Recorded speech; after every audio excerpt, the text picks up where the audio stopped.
2012 Daytona 500 jet dryer explosion. The 2012 Daytona 500 produced one of NASCAR's most bizarre and alarming moments when Juan Pablo Montoya's car struck a jet dryer truck under caution, creating a massive fireball on the track.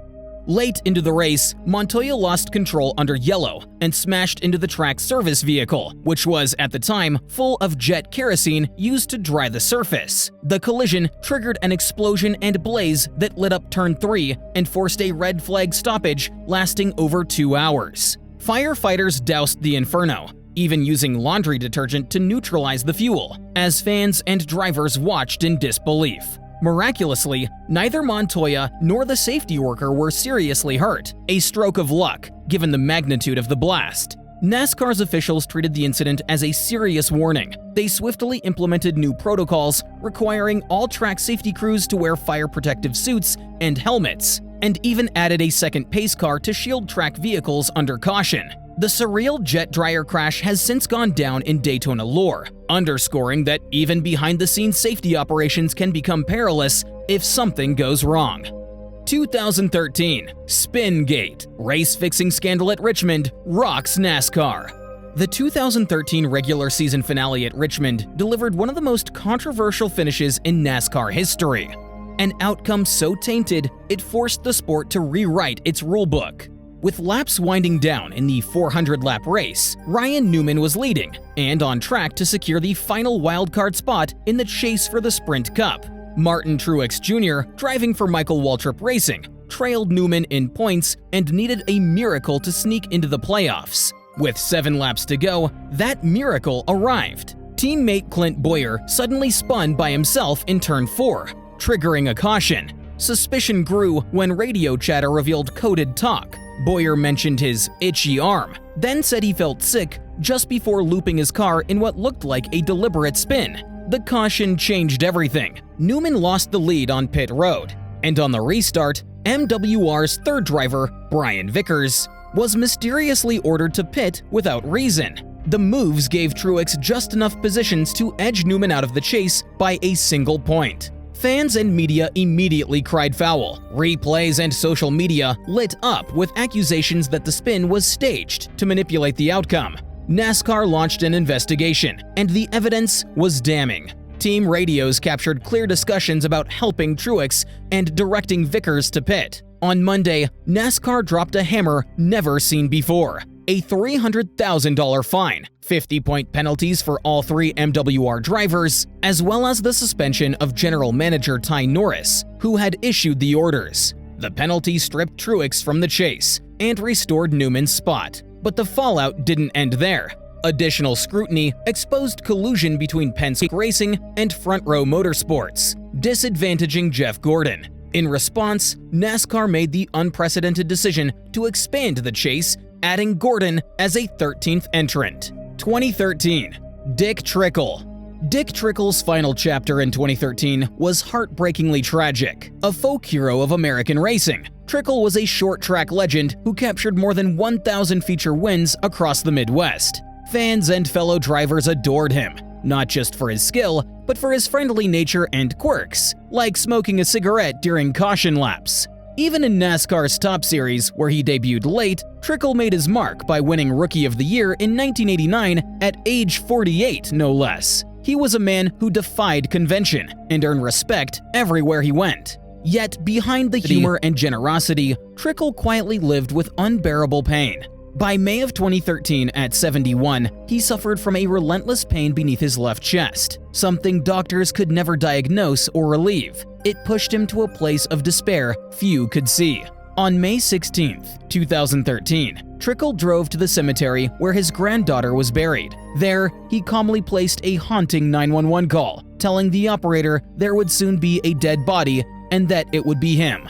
Moments later, he ended his life with a self-inflicted gunshot. His body found beside his pickup when help arrived.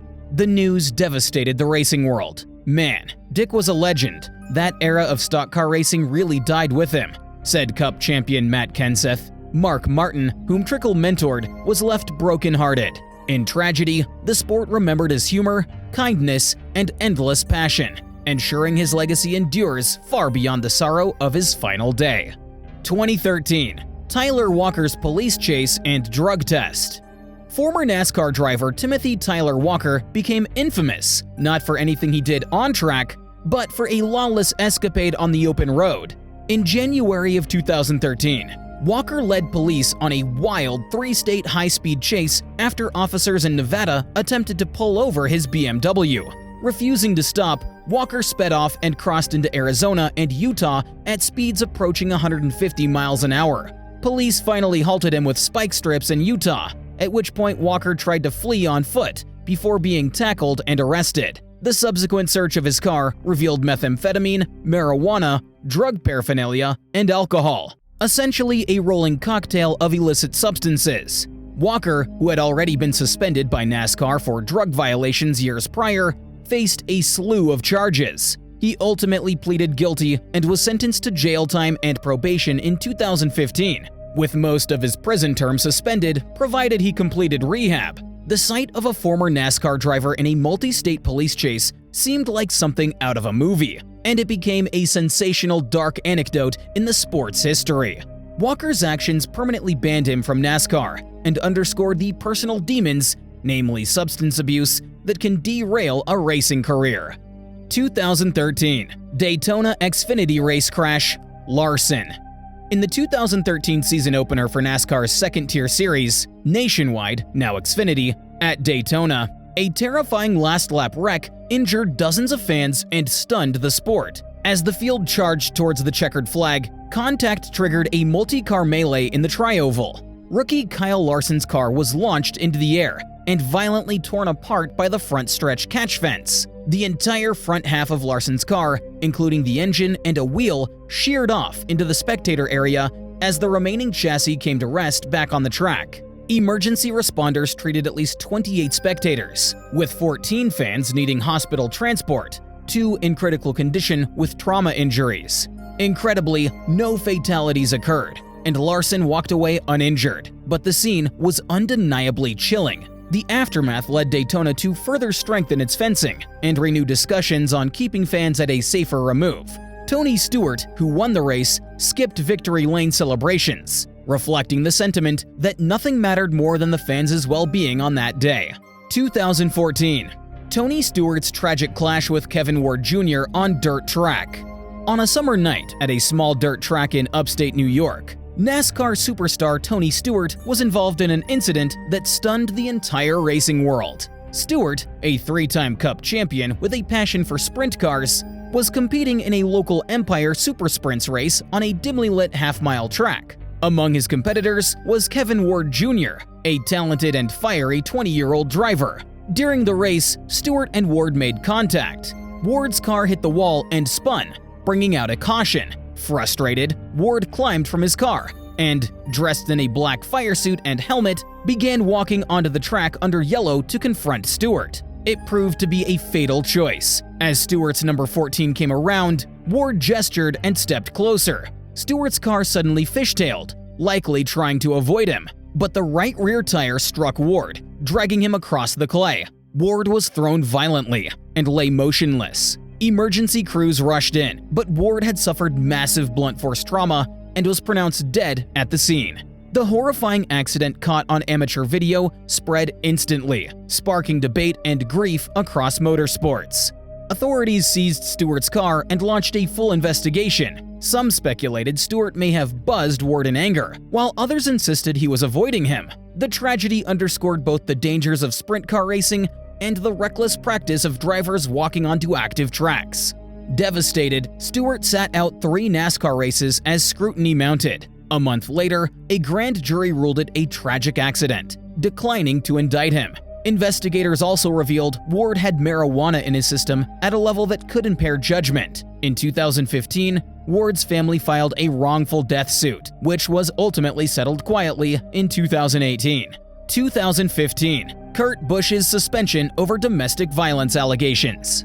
On the eve of the 2015 Daytona 500, NASCAR made an unprecedented move that shook the sport. One of its star drivers, 2004 Cup champion Kurt Busch, nicknamed the Outlaw, was suspended over off-track domestic violence allegations, pushing NASCAR into the national spotlight alongside other sports facing similar scandals. The controversy stemmed from a bitter dispute with his ex-girlfriend, Patricia Driscoll. She alleged that during an argument at Dover in September 2014, Busch grabbed her by the throat and slammed her head against a motorhome wall. Busch adamantly denied the claims. But by early 2015, the matter had reached Delaware Family Court as Driscoll sought a protective order. On February 20th, a Delaware judge ruled that by a preponderance of the evidence, Busch had likely committed an act of domestic abuse. Though this was a civil proceeding, not a criminal conviction, the judge's detailed opinion alarmed NASCAR leadership. Within hours, President Mike Helton announced Busch's indefinite suspension under NASCAR's behavioral conduct policy. It was the first time a driver had been benched for domestic violence allegations. Busch was immediately pulled from his Stewart Haas racing car just 2 days before the Daytona 500. Shock rippled through the garage. Not since Jeremy Mayfield had a top driver been barred in such a fashion. Busch appealed, but both a NASCAR panel and the final appeals officer upheld the decision, forcing him to miss the sport's crown jewel. Days later, however, prosecutors declined to file criminal charges, citing insufficient evidence. That, combined with Busch's compliance with NASCAR's reinstatement requirements, including evaluations and a treatment plan, led to his return. After missing only 3 races, Busch was reinstated on March 11th. He rejoined the series at Phoenix, earned wins, and even made the chase with a NASCAR waiver. 2015. Kyle Busch's leg-breaking Daytona crash. Not all of NASCAR's darkest moments involve death. Some involve a superstar's brush with serious injury that changes the sport. In February 2015, during an Xfinity Series race at Daytona, Cup champion Kyle Busch was racing hard in the final laps when he was bumped into a spin and hurtled head-on into an unprotected concrete wall at high speed. The impact was brutal. Busch instantly broke his right leg and left foot, sidelining him for months. The image of Busch being stretchered into an ambulance in agony sent shockwaves throughout the NASCAR community. Track president Joey Chitwood III somberly admitted, "We should have had a safer barrier there," and vowed to install energy-absorbing safer walls on every inch of our property after the crash. Indeed, Busch's injury became a watershed moment for safety. Within weeks, Daytona and other tracks began rapidly adding safer barriers to any exposed walls. A year later, Busch miraculously returned to win the 2015 Cup Championship. But his crash stands as a stark reminder that it often takes a near tragedy to spur safety improvements. 2015. Daytona Cup Race Catch Fence Crash. NASCAR's July 2015 Daytona race ended with a horrifying spectacle as Austin Dillon's number 3 Chevrolet flew into the catch fence at the finish line and disintegrated in midair. In a scene reminiscent of Larson's 2013 crash, Dillon's car was shredded by the impact, the engine torn out, and the chassis left a smoking hulk. Yet the reinforced fence kept the bulk of the wreck on the track. In the stands, 13 fans were evaluated for injuries. 8 had only minor ailments, 4 were treated at the track, and 1 was sent to the hospital in stable condition. Incredibly, Dillon survived with only bruises, climbing from the roll cage while crew members rushed to assist. The crash's violence, Dillon's car ripped in half, the engines laying out there, as a driver Jimmy Johnson described, was a stark reminder of Daytona's ever-present peril. NASCAR again reviewed its safety systems, from car strength to fence height, as the sport collectively breathed a sigh of relief that 2015's nightmare didn't turn fatal. 2018. Rick Crawford's criminal conviction. One of the most disturbing off-track stories in NASCAR history unfolded in 2018, far from any speedway. Rick Crawford, a once-respected veteran of the Truck Series and former race winner, was arrested in an FBI sting for attempting to solicit sex with a minor online. Posing as a father offering his underage daughter, undercover agents caught Crawford arranging a meetup, and he was taken into custody in March of 2018. In August of 2018, a federal jury convicted the 60-year-old Crawford of attempted child enticement. He was later sentenced to 130 months, nearly 11 years, in prison for the offense. The case sent shockwaves through the NASCAR community. Fans and officials struggled to reconcile the affable driver they saw at the track with the heinous nature of the crime. It remains perhaps the darkest personal crime associated with a NASCAR figure, a stark reminder that real-life demons can lurk behind a polished racing image. 2018, NASCAR CEO Brian France's DUI arrest. In August 2018, NASCAR was rocked by an off-track scandal when its chairman and CEO Brian France was arrested for driving while intoxicated and drug possession. Police in Sag Harbor, New York pulled over France's Lexus after he blew a stop sign and found him visibly impaired with a 0.18% blood alcohol level and oxycodone pills in his pocket. The sports leader spent a night in jail, and the news made national headlines, casting a harsh spotlight on NASCAR's top executive. Within hours, France announced an indefinite leave of absence. His duties were assumed by his uncle, Jim France, as fans and critics lambasted the incident as one of NASCAR's ugliest leadership failures. The embarrassment was a public relations nightmare for a family-owned organization built on the France name.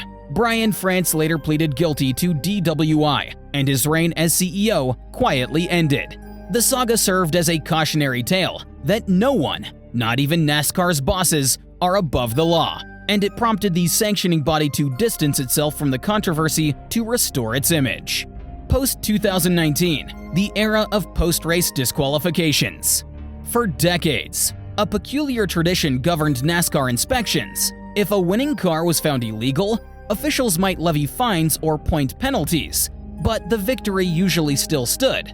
That all changed in 2019, when NASCAR introduced a bold new policy: fail post-race tech, and you're disqualified. No ifs, ands, or buts. This was a seismic shift in NASCAR culture. The first high-profile instance came in 2019, when Denny Hamlin won an Xfinity race only to be stripped of the win for an infraction, marking the first time in modern NASCAR that a victor lost a trophy due to inspection since the 1960s and 70s. Suddenly, race outcomes were not truly official until cars passed tech. In the Cup Series, this new era climaxed in 2022 at Pocono, when the apparent first and second place finishers, Hamlin and Kyle Busch, were both disqualified for a minor technical violation, handing the win to the third place car. It was the first time a Cup winner had been DQ'd in nearly 50 years. This hardline approach was a dark turn for teams used to pushing envelopes, a public shaming that fundamentally altered the risk-reward calculus of cheating. While controversial, the post-2019 disqualification policy sent a clear message. In today's NASCAR, victory can be taken away in a heartbeat if you don't play by the rules. 2019 to 2020, manipulated finishes and team orders.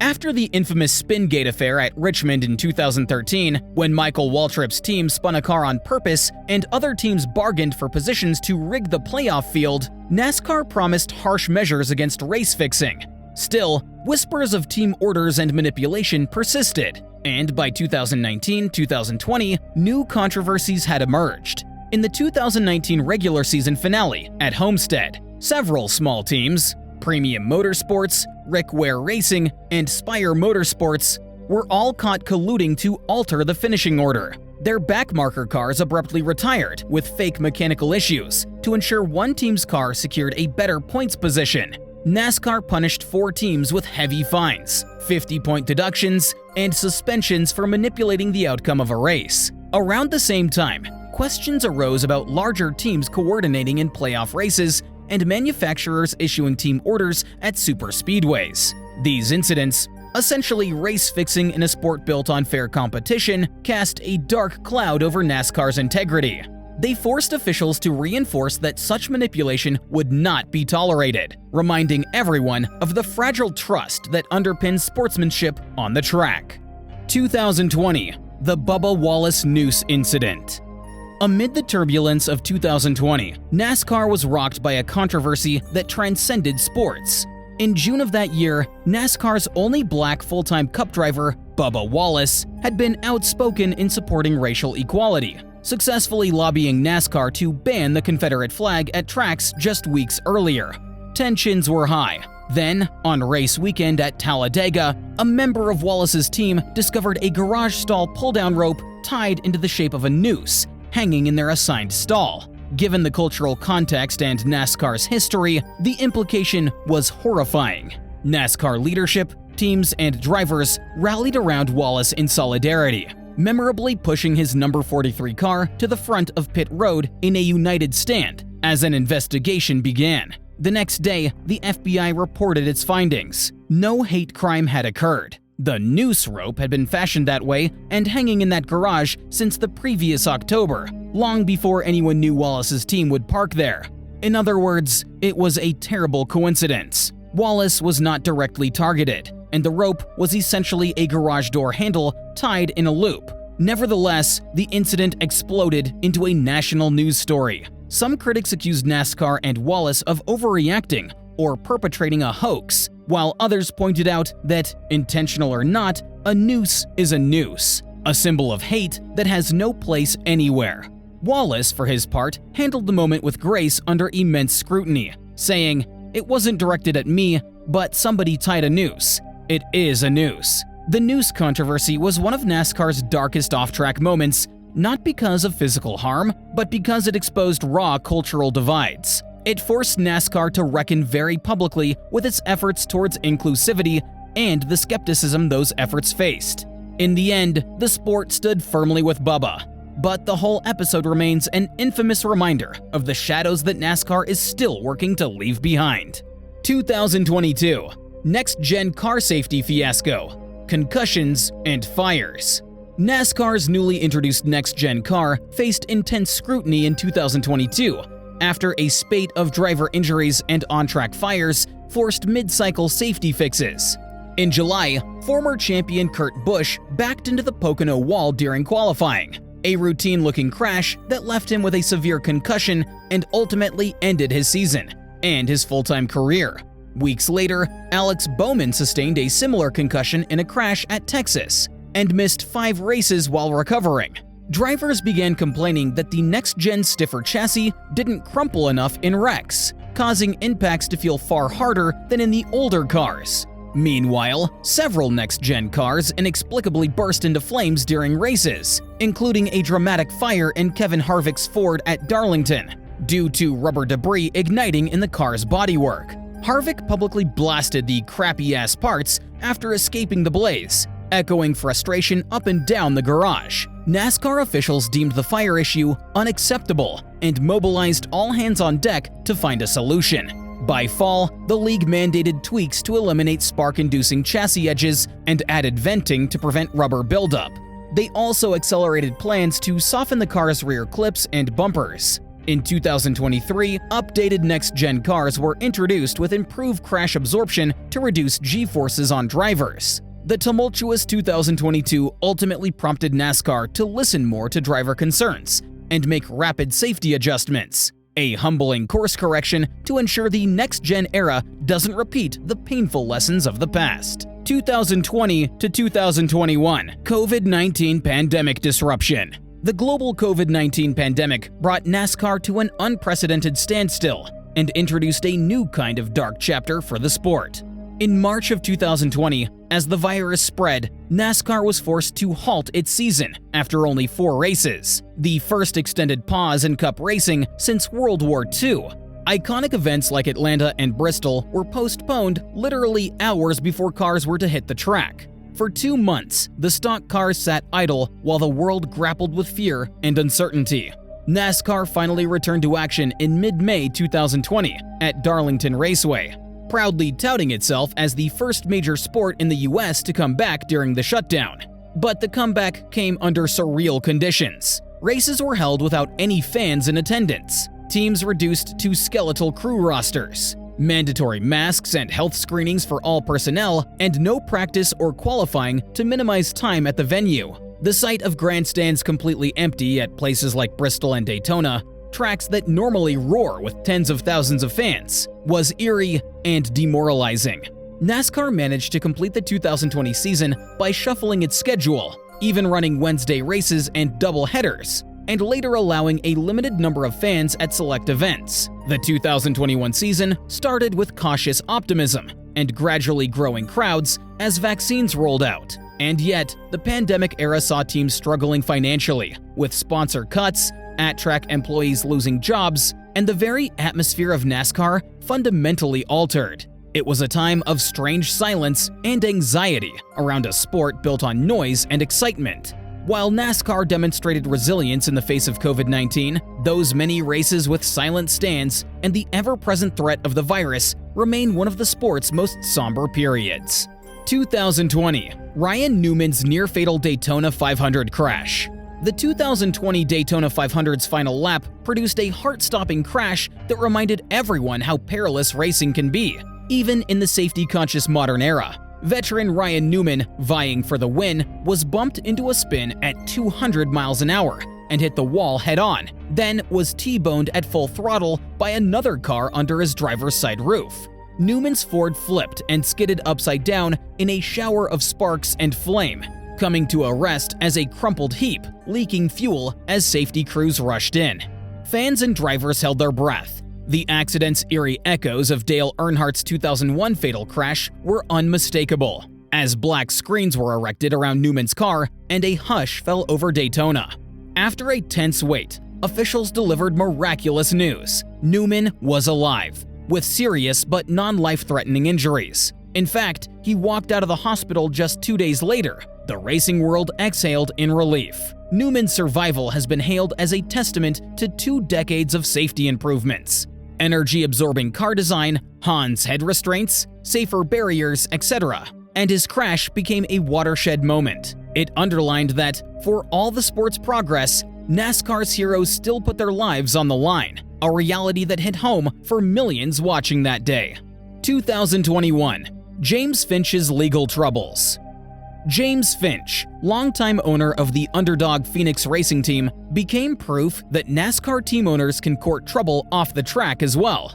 In the late 2010s, Finch, whose team had famously won a wild Talladega race in 2009, was indicted in a federal corruption and fraud case. Prosecutors alleged that Finch's construction firm, based in Florida, was involved in a scheme to bribe local officials and rig contracts related to Hurricane Michael relief funds. In March of 2021, Finch was arrested and charged alongside a city mayor and others, accused of colluding to defraud a city government of millions through inflated invoices and kickbacks. The charges included conspiracy, wire fraud, and embezzlement. The case drug on to trial, tarnishing Finch's name in racing circles as details of Company B, allegedly Finch's firm, and its shady dealings emerged in court filings. Ultimately, after one hung jury, Finch was acquitted by a jury in 2023, but not before his reputation took a massive hit. While not as salacious as other scandals, the image of a NASCAR owner facing federal indictment for white-collar crimes was yet another dark footnote in the sport's history of occasional off-track infamy. Eddie Troconis' assault case, 2021 to 2022. In October of 2021, NASCAR crew chief Eddie Troconis' career took a sharp and ugly turn. At Talladega Superspeedway, he allegedly confronted spotter Clayton Hughes after an Xfinity Series race and, according to witnesses, sucker punched him. The blow reportedly left Hughes with serious injuries that required multiple surgeries. NASCAR acted quickly, suspending Troconis indefinitely. The case didn't fade quietly. Troconis was later arrested and charged with felony second-degree assault. Months passed, with the suspension still hanging over him, but his legal troubles deepened. He was re-arrested as the investigation continued. Eventually, the matter went before a grand jury, and in December of 2022, Troconis was convicted of second-degree assault.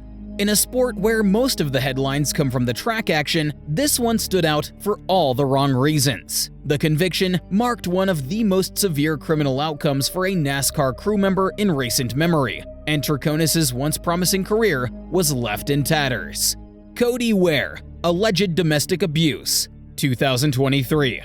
In April of 2023, NASCAR Cup Series driver Cody Ware, son of team owner Rick Ware, stepped away from the Bristol dirt race, citing a personal matter.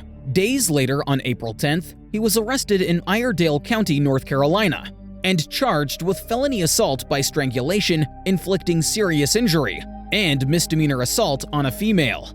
The alleged incident had occurred at a Mooresville residence a week earlier. NASCAR immediately suspended him indefinitely, while Rick Ware Racing placed substitutes in the number 51 car. Warrant documents described severe allegations. Ware was accused of pushing his girlfriend to the floor, slapping her, wrapping his hands around her neck, throwing a phone, and making threats. She reportedly sustained redness on her neck and a broken right hand. Ware denied the claims, and his legal team called them false statements intended to damage his reputation and the team's business. Rick Ware Racing even filed civil suits, alleging millions in lost sponsorships and over $300,000 in costs for replacement drivers. By December, prosecutors dropped all charges against both Ware and his girlfriend, as neither would testify. With no convictions and conflicting accounts, NASCAR reinstated Cody Ware on December 12th, ending an 8-month suspension. 2024. Ricky Stenhouse Jr. and Kyle Busch All-Star Brawl. The 2024 NASCAR All-Star race at North Wilkesboro started with fireworks, but not the celebratory kind. On lap 1, Ricky Stenhouse Jr. tried an aggressive 3-wide move between Denny Hamlin and Kyle Busch. Busch got crowded into the wall, and just 1 lap later, he made his feelings known, hooking Stenhouse's car and sending it hard into the outside fence. For most drivers, that would be the end of the night. Not for Stenhouse. Instead of heading straight to the garage, he pulled his wrecked car right into Busch's pit stall and waited. With no tunnel at the track, Busch eventually had to walk past him after the race. Words were exchanged, voices rose, and then Stenhouse threw a punch, square on Busch. That single swing lit the fuse. Stenhouse's father jumped in, Busch pushed back, and suddenly there was a full-on garage scuffle with crew members piling in from both sides. Officials swarmed to break it up. The aftermath was just as wild. NASCAR slapped Stenhouse with a record $75,000 fine, suspended his father indefinitely, and benched 2 of his crew for several races. Busch walked away with no penalty, leaving fans and drivers buzzing about one of the most memorable post-race fights in years. 2025. Atlanta multi-car wreck. Our final story plays out under the lights at Atlanta Motor Speedway in June, where NASCAR unveiled its ambitious in-season challenge. A mid-year March Madness-style tournament with 32 drivers bracketed head-to-head for a $1 million prize. Fans filled out brackets, eager for a summer showdown. But in the very first challenge race, chaos stole the spotlight. Just after halfway, as Stage 2 began, disaster struck. On a lap 69 restart, top-seeded Denny Hamlin nudged John Hunter Nemechek on the backstretch, turning him sideways. In seconds, cars ricocheted across the track, and the dreaded Big One erupted. Metal crunched, smoke filled the air, and nearly half of the 40-car field piled in. The wreck brought out a red flag on lap 70, as stunned fans looked on at 18 torn-up machines scattered across the speedway.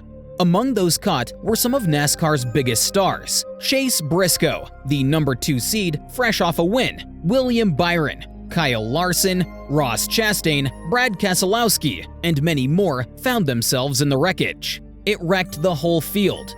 Total chaos, Logano said after being slammed from all sides. In one instant, the challenge's top 2 seeds, Hamlin and Briscoe, were gone, along with thousands of busted fan brackets. Only a handful of cars escaped intact. The silver lining, with so many heavyweights eliminated, underdogs suddenly had room to shine.